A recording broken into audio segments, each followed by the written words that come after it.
এই ঈদুল আজহা একটা খুশির দিন, যেরকম একটা খুশির দিন ওইরকম হিসাবে এই ঈদুল আজহা আমাদেরকে শিখায় ত্যাগ, আমাদেরকে শিখায় তাকওয়া, আমাদেরকে শিখায় ইখলাস। যেরকম হিসাবে আমরা এই আজকের দিনে যে জায়গার মধ্যে ঈদুল আজহা নামাজ পড়া হবে, তারা সবাই একীকৃত হয়ে আল্লাহু আকবার বলে তারা তাকবীর দিবে, আল্লাহু আকবার লা ইলাহা ইল্লাল্লাহু আল্লাহু আকবার ওয়ালিল্লাহিল হামদ। মানে তারা বলবে যে আল্লাহ ছাড়া অন্য কোনো মানুষ, অন্য কোনো সম্পদ, অন্য কোনো শক্তি কিছুই শুধু আল্লাহ রাব্বুল আলামিনের বরত্ব বয়ান করবে। এই খুশির দিন আল্লাহ রাব্বুল আলামিনকে আমাদেরকে স্মরণ রাখতে হবে। এই খুশির দিন যাতে আমাদের এরকম না হয় যে আমরার ভিতরে তাকাব্বুর আসে, এই জন্য আল্লাহ রাব্বুল আলামিনের তাকবীর দিতে আল্লাহ রাব্বুল আলামিন বলেছে। আমরা জানি এই দিন আল্লাহ রাব্বুল আলামিন কি বলেছেন, ফাসাল্লি লিরাব্বিকা ওয়ানহার, তোমার রবের জন্য তুমি কি করো, সালাত আদায় করো, আর তোমার রবের জন্য তুমি কি করো, কুরবানি করো। যে আমরা প্রথম নামাজের দিকে বেশি ধ্যান দিতাম। আমরা এখানে যতখানি মানুষ আমরা জড়ো হয়েছি, আমাদের যদি আমরা হতভাগা মুসলমান, আমরা যদি ফজরের সময় এরকম মানুষ জমা হতাম কতই না ভালো হতো।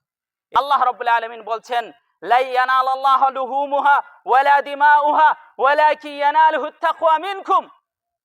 তোমাদের পশুর রক্ত আমার কাছে পৌঁছে না, তোমাদের পশুর গোশত আমার কাছে পৌঁছায় না, শুধু পৌঁছায় ওয়ালাকিন ইয়ানালুহুত তাকওয়া মিনকুম, তোমাদের তাকওয়া।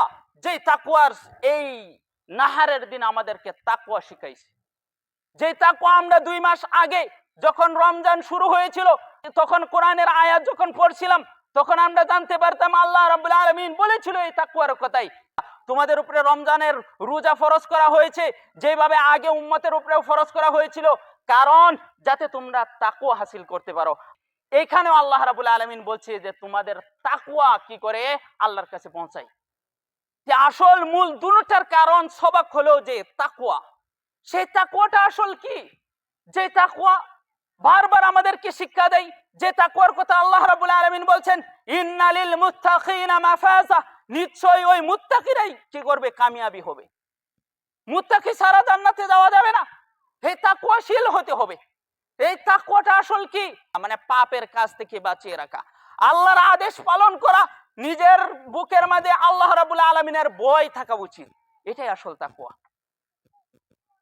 আল্লাহ রাব্বুল আলামিন এই কুরবানির ব্যাপারে আরো বলেছেন যে এই কুরবানি কিসের জন্য, নামাজ কিসের জন্য। আল্লাহ বলছেন, কুল ইন্না সলাতি ওয়া নুসুকি ওয়া মাহইয়ায়া ওয়া মামাতি লিল্লাহি রাব্বিল আলামিন। হে নবী, আপনি বলে দেন সালাত আমার জন্য।